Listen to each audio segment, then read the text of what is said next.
I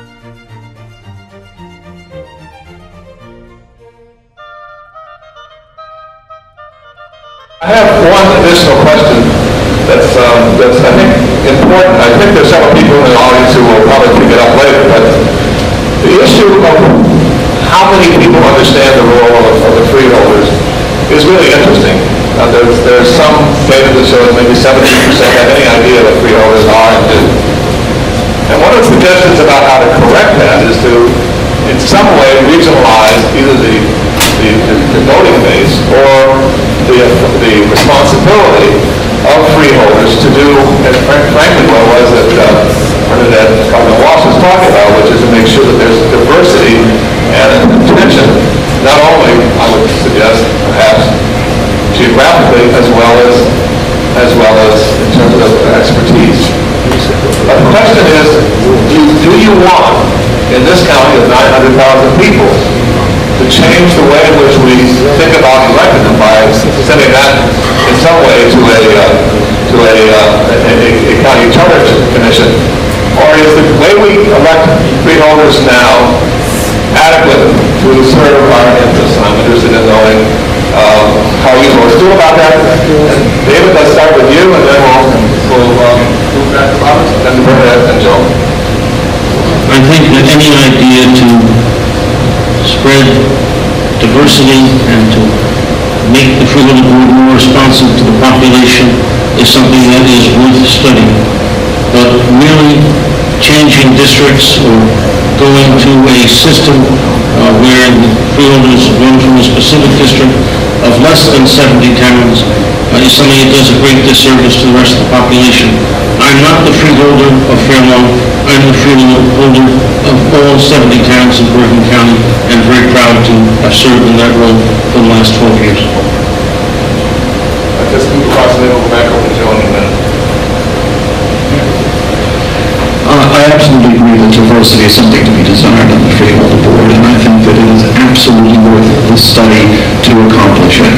There may be difficulties with that because, as we all see throughout the state, how legislative districts and congressional districts are gerrymandered so as to create districts that are safe for some candidates and unsafe for others. The concept, as applied to the Freeholder Board, can actually impede diversity.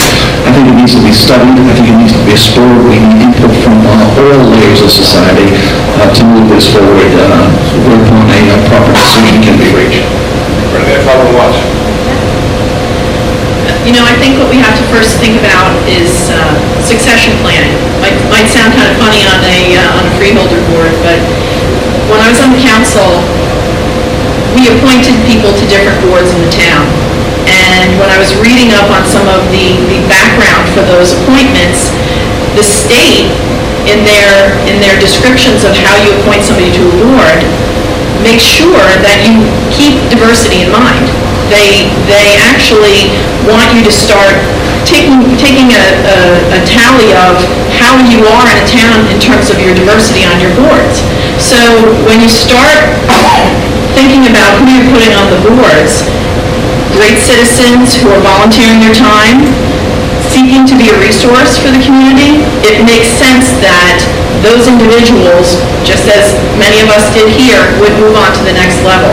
You can't just assume that they're going to be able to compete against people who have been politicians for years. They need a little bit of training, they need some guidance, they need those community resources to be able to maybe get to the next level. So maybe they'll start out as a member on a flood committee in their town, or maybe they'll start out as a planning board member, whatever, depending on their skills. But, again, it's a homegrown resource. It's going to give them the skills to liaison, like I did when I was a council member at the county level for the Bergen League, and then have the ability to then kind of show their wares and try to be appointed at the county level and kind of work their way through. But I think that anybody that wants to volunteer their time, anybody that wants to be on any of the boards, that's a great way to get started. And I think that's something that everybody would appreciate on the freeholder level. Joe? Well, I think that the suggestion has to be studied, but I have to say that going to all of the 70 towns in Bergen County we have such diversity in the towns. I mean, it's really amazing.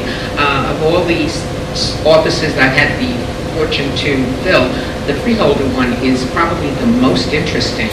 And I think that if people are interested in perhaps dividing the county up, they're going to think very, very carefully, because I don't think, personally, that is a good way to go. Having seen what has happened in the state, gerrymandering, thank you, Robert, for that term, because I fully agree with you on that, that can happen so easily. And then you want to get the most committed, the most capable people. And there will be diversity, even if you don't divide the county up into regions. And you want the best and the brightest to be the people who are going to serve the county.